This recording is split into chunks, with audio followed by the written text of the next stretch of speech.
Okay, so 15-20 minutes.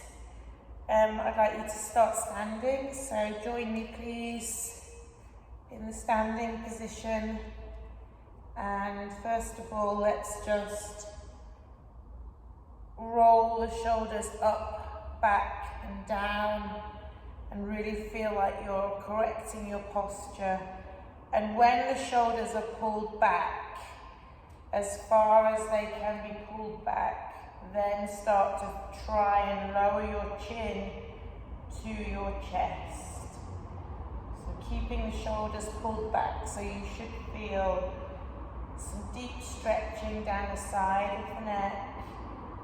But one thing you're doing is pulling your shoulder blades back while trying to drop the chin down. And then just turn the head and neck through to the side, at the same time keeping the shoulder blades pulled back, retracted in that good posture. Oh my goodness, my neck is cracking. Okay, and just then draw the chin down and see if you can get it closer. And then lift the chin up, relax the neck, take your hands into the lower back, pull the elbows back, and this time lift the chest and feel some stretch across the front of your chest, maybe through the biceps, forearms, trying to squeeze the elbows back as you lift up, and then press your body forward, so you're literally leaning back, arching through the spine, lifting the chest, and opening up, proud up to the sky, pressing the hips through to the front, squeezing the elbows to the back, and then release that and just roll the shoulders forward, and we'll take that nice, gentle forward fold just at the top position, letting the shoulders now hang heavy, and at the same time drawing your chin in and starting to feel some stretch across the upper back from being compacted, sleep and twist, just hanging here at the top, rolling, rounding the shoulders and just trying to feel everything starting to loosen. Twist the shoulders, draw the chin in again, round the shoulders, and then let's start to travel, thinking about flexing the spine and separating the vertebrae on the way down. Knees soft, but not bent. And then hanging, and now we're feeling lower back start to release. So let's move into this position a little bit, let the lower back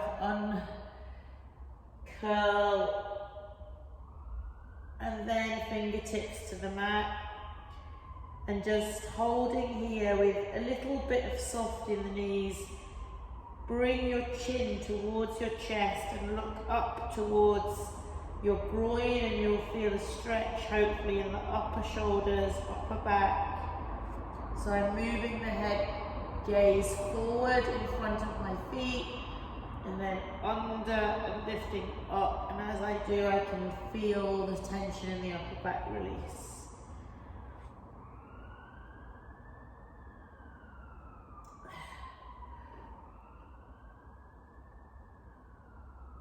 Okay, and then just come to the front of your mat, and let's take that nice deep Hindu position into the squat.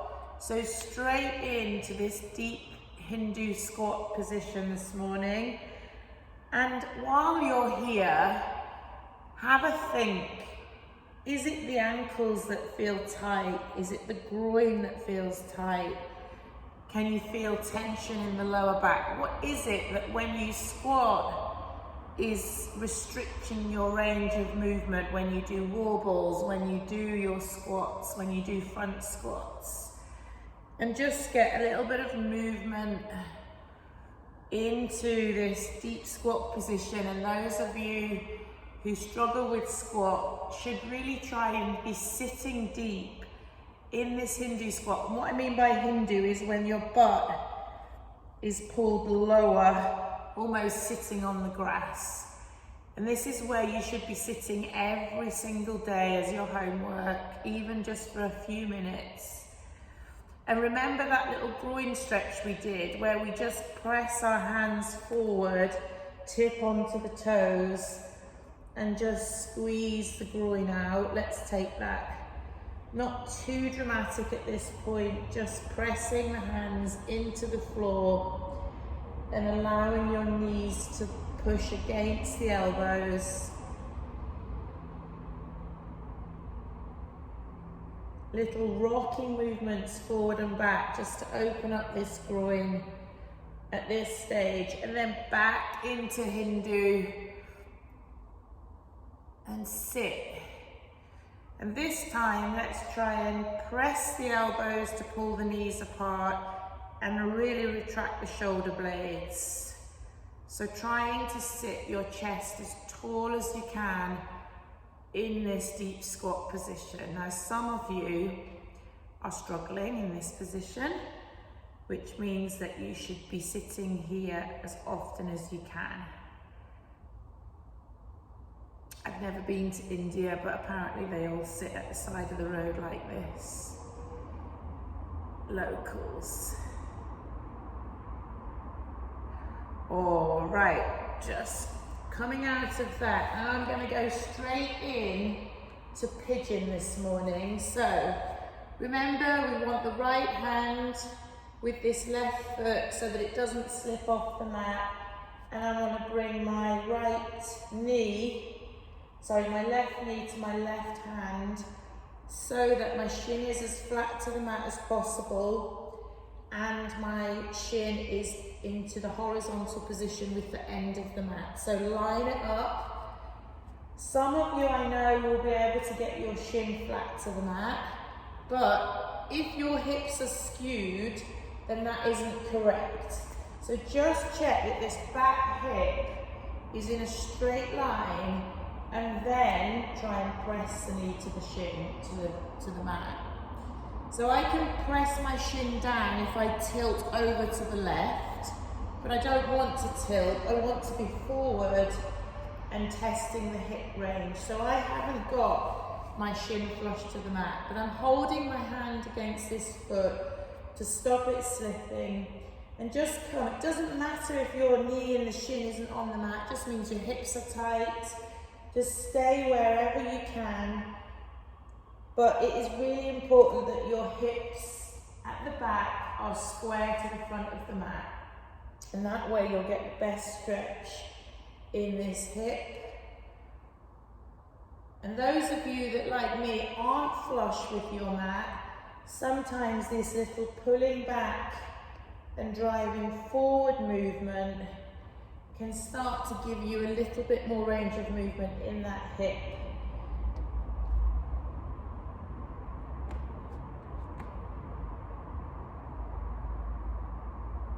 I'm just sitting and holding in this pigeon stretch this morning. It's quite tough straight into this.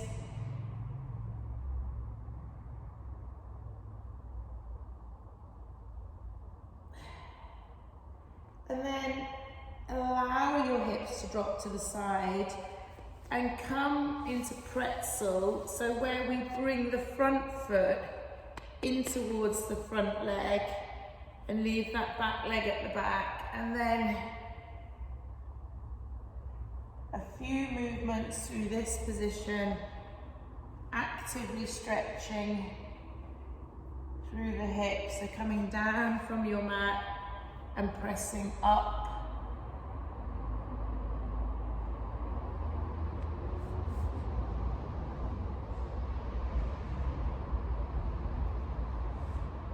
Starting to get a little bit of movement in the hips early on today. And then staying up in this last pretzel, just pop your hands forward and shimmy so that you're into frog. Oh, hitting all the aggressive movements early on. So from your first hip stretch and pretzel, knees wide, remember the position of your spine here needs to be curved and the pelvis lifting up. Okay, there's no point in concaving the lower back. And just rocking forward and back into the frog. And then let's see if we can come down onto the elbows. Pressing back now. I want you to think about your posture, curving the lower spine, lifting the pelvis up.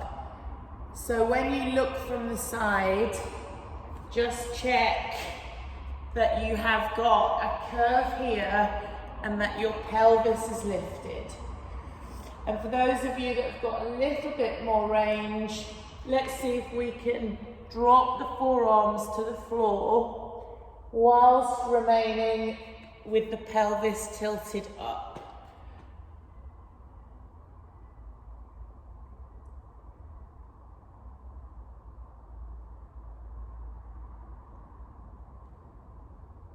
That's too much. Remember, take one of the previous positions, either on the elbows or on the hands.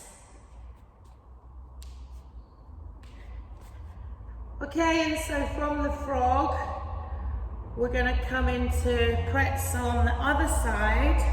So all you should need to do is fold your legs across and come through into this active stretch. And as you lift forward, pressing your hips through, sinking back down, pressing through to the front.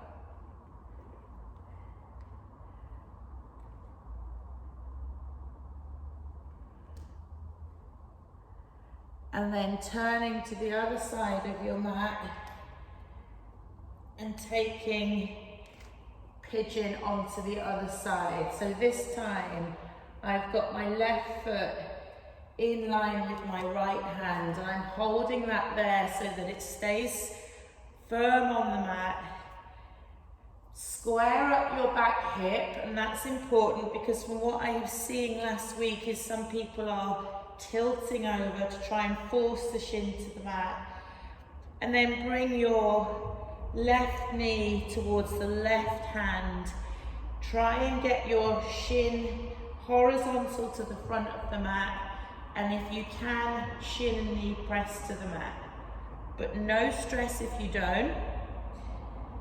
Wherever you feel the hip stretching, remember this is a forward stretch, not a sitting onto the side stretch. So if the back hip is pulled out, square it off.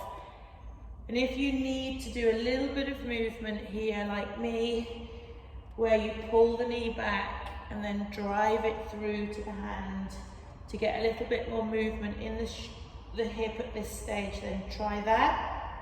And then let's just hold wherever you can get your hip to stretch.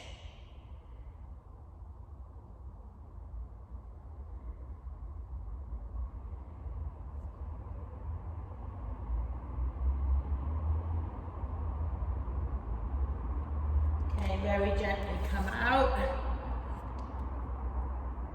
And let's go back into frog for one more time. So I'm going to take my knees wide, lift my chest, curl my lower back, draw my pelvis up and my butt up to the sky, find the groin stretch, and then lower onto the forearms.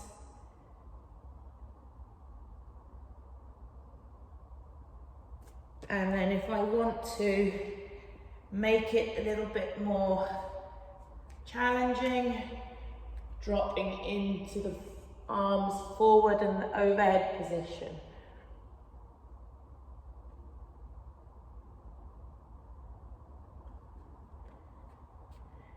Just holding your frog for a minute. And then just turn the knees in a little bit, toes under, but staying in a little bit of a wider position on the kneeling, and just sit back into kneeling here.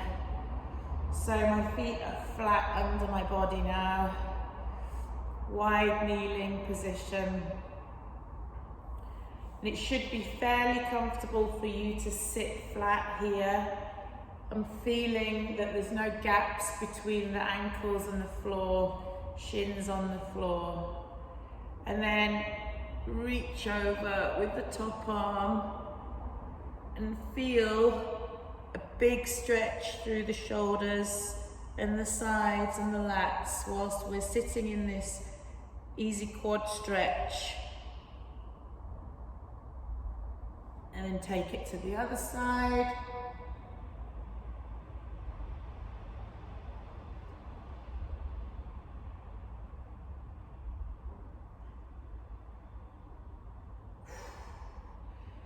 Try not to hold your breath, and then one more time to the first side, and see if you can drop a little bit lower, but your heels and your butt are still stuck to the ground. And you're reaching right over the top.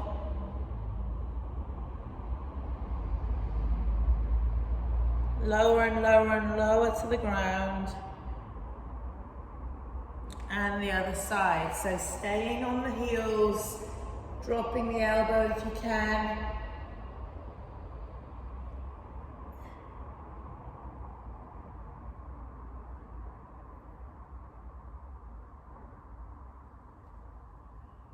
Good, and then staying into this wide kneeling position, lifting up and leaning back to stretch the quads, and then forward. So just rolling back, push the hips forward as deep as you can. So from the side, hips forward, reaching back. And right at the bottom of that stretch, you'll feel the quads lengthening.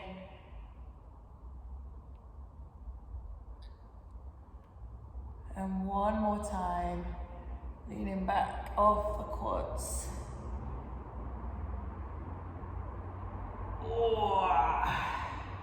All right, just turn the toes under. Let's give the feet a little bit of attention. So turning your big toes under now, and sit your weight into those feet as you squeeze the weight back into the big toes, flexing the feet underneath you. Squeeze the heels together if you can to really flex right from the big toe all the way through the ball, the base of your feet.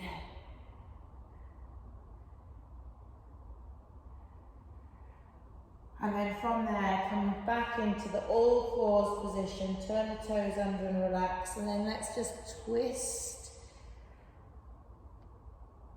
So we're looking behind us, right the way to the back, and feeling the shoulder, the thoracic spine, get some movement in as we start to look behind us, and twisting through the body.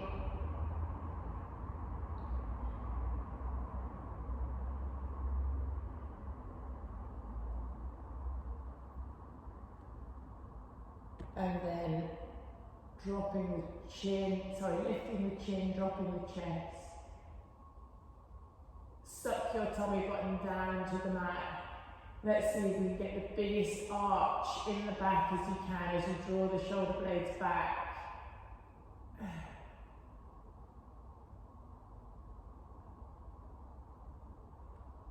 And opposite way now. Lifting in and tailbone tucking under, rounding the shoulders and looking right underneath your feet. And just a very quick slide into child's pose to extend through the shoulders, and take your right hand on top of your left with a little stretch through the top of the lats. Extending forward again, left on top of right. Pull through the lats as you stretch these arms as long as you can. And then just coming onto the toes, back into your Hindu squat position. Does it feel a little bit better now that we've stretched the hips? Are you comfortable sitting here? Use the elbows to press the knees out and just little gentle movement from side to side. And repeating the hands to the floor and opening the groin here by pressing forward and using the elbows to drive the knees apart.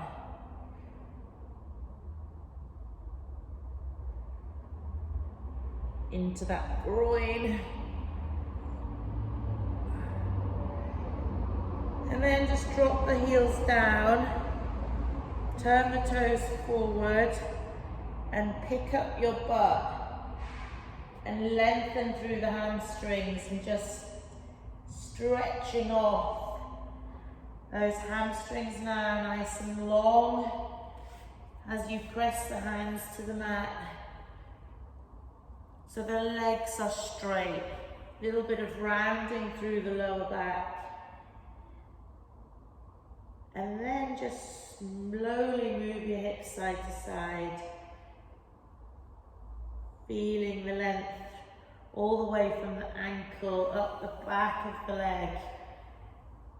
Through the hamstring. Shifting the hips side to side. Going a little bit bigger now. And then turning. So I'm staying in my stretch. I'm just going to turn the hands to the side and hold. And this one feels a little bit more aggressive. Back to center, and then shift the hands to the other side. Doesn't matter if you're not on the floor. One side will be a bit less than the other. Back to center. Stay here. Round off that lower back and press the hands closer to the floor, lifting the hips and feeling more stretch down the back of the hamstring. And then while you're here, shift those hands to the right.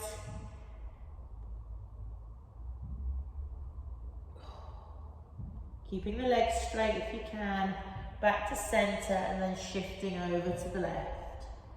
Funny when you find one side quite different to the other in terms of flexion. And then bring your hands to the shins, just flatten the back and roll the shoulder blades back now. And try and create this tabletop position. And then bring the hands just above the knee.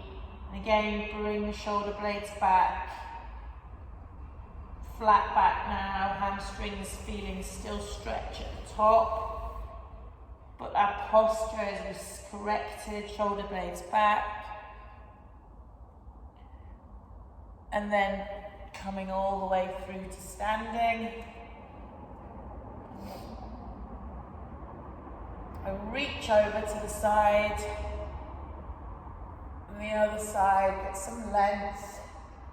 And then let's finish with interlocking the fingertips behind and rolling the shoulder blades back and lifting through the chest. And if you can, just pull the hands away from your back.